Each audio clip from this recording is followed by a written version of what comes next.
Okay, I have a question.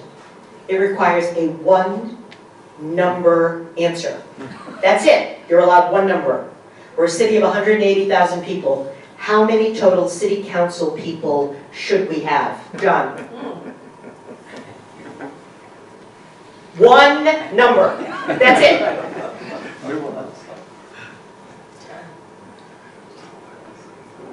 15 with a councilor at large. So 16 in total. 16. 21. 21. I go with 12. I'd like to know from you in the room what you think the answer to that is. Anybody want to volunteer? Sam, would you like to give us a number? I'd say 15, 5 of whom, or 3 of whom are at large. Harry, I agree with the councilman. you agree with, Sam. oh, with Sam, thank you. Guys, closest. On this side. No takers. Wow. Chris, 15, 5 at large. 15, 5 at large. David, This may have been Ed can tell us whether it used to be the situation where you have 2 councillors from each of 10 wards, one elected in presidential years and the other elected in off years. So you'd have 4 years of experience, but you wouldn't have the problem that Nick had, that you suddenly have a huge loss of experience. okay, so did I hear 20? That's 20, right? I heard 20. I mean, well, 10 wards, but 20 councilmen. Okay, And woman. thank you very much. Any other takers? Sir. Should we ask what your thoughts are on this? I think we're getting If you're asking, here's what I'm going to tell you. I'm going to tell you a total of 12 with 3 at large in the 12. If you look at cities of 180,000 people all over this country, none of them have this number of council people. Not a one. So, for what it's worth, Do you want to keep it at 180,000 people? I'm saying at 180,000. I didn't say what the future number is. I'm saying at 180,000 people. Okay, other questions from the floor? I was just going to offer my perspective on the question you Go asked. ahead. Dave got part of it accurate. The city used to have 13 wards, 2 council persons per ward. So we had a total of 26. And that wasn't that long ago, in my adult lifetime, so it wasn't that long ago.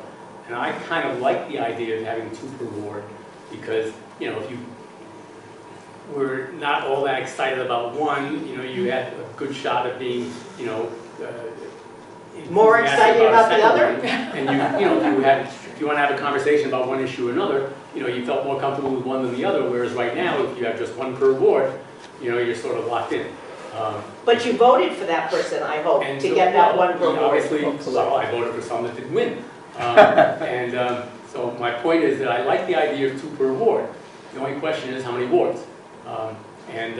So, you know, you're thinking that if you only like, what you say, 12, then you're thinking 6 wards. I think that's too few. No, I didn't say 2 per ward. No, I know that. You said, I'm saying if we were going to go with your number, your total number, and my concept of 2 per ward, It would be then 6. you end up with 6 wards. Precisely. So I think we need more wards. 15 is too many, but I like the idea of 2 per ward. Is the point that I want to Sharon. Okay. communicate. Doug, This follows the number. So when we think about what is coming up, redistricting of wards, and I'd like to hear from everybody about your thoughts about ward redistricting, keeping neighborhoods together. Nick, Right, so the last time this came up was 2012, if I remember correctly, and there's been some shifting. I approach this from 2 angles. For starters, I think that there's the different neighborhoods of the city have very different needs. Sometimes those things, they share things going on, sometimes they don't.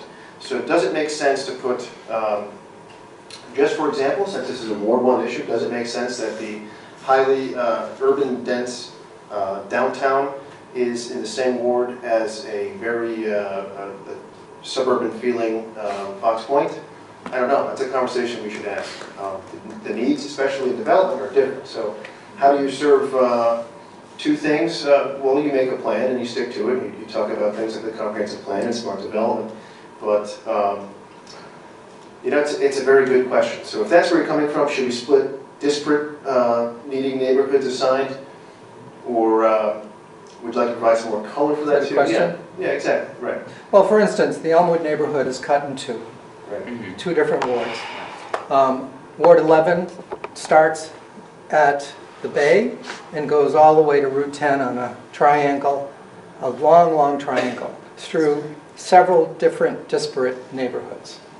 How can representation really happen when neighborhoods are split up? And city council people are required to have so many casts of characters to relate to across neighborhood lines to make their position I think successful. it was something of a shame in 20th century planning that we have highways that are cutting neighborhoods apart.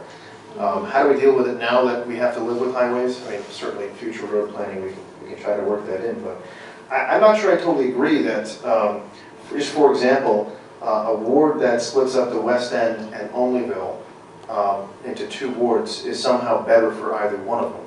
I'm not saying it's not, but I don't agree off the bat that that's the case. I would seem to think that resources in a wealthier or just a different demographic ward might be able to be in a position to help be redistributed to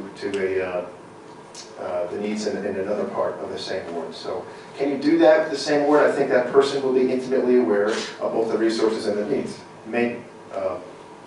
But I do want to see it. I do want to make sure that I think the number around 12,000 residents per city council person is a good one.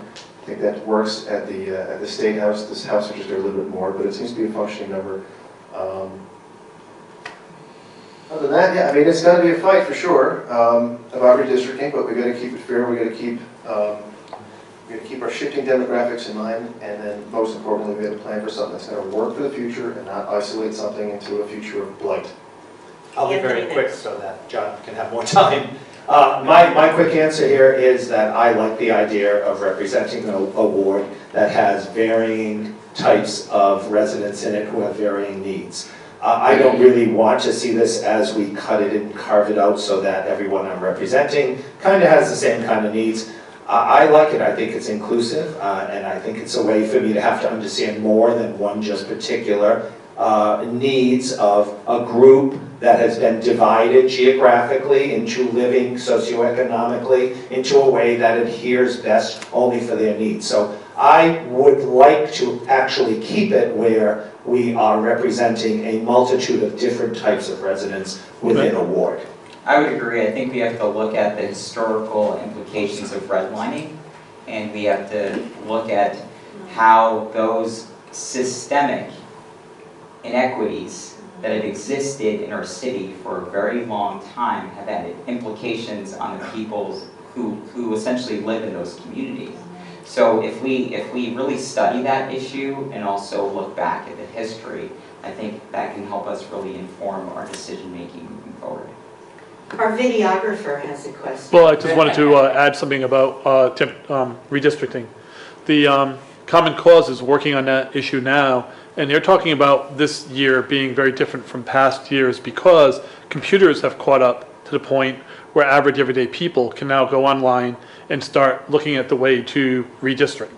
And so there'll be a lot of competing ideas on how to redistrict, and we don't necessarily have to accept what's coming down from experts. People can, college students, anybody can really get in and do their own ideas on this. So there's a lot of different ways redistricting can work. And we actually have the tools now to actually talk to the people who are going to be doing the redistricting and saying, hey, that doesn't make sense, here's a better plan. And if we push hard enough, and you might want to talk to Common Cause about this, we can maybe do some positive work on redistricting. So, might just be tweaking at the margins, but it might be a major redistricting that would better serve the entire state. There's a great site out there that's called Segregated by Design. Check it out, it's really neat. It talks about redlining and how cities across the country have been formatted and created to create some of these inequities that exist. So it's really fascinating. Thank you for sharing that information. That's super important. Right. And a lot of people here, I bet, have not heard that before. And thank you for bringing up Common Cause, because it is a huge resource. John Marion does an extraordinary job. And for any of you who have not attended any of their meetings, they do great stuff and great advocacy.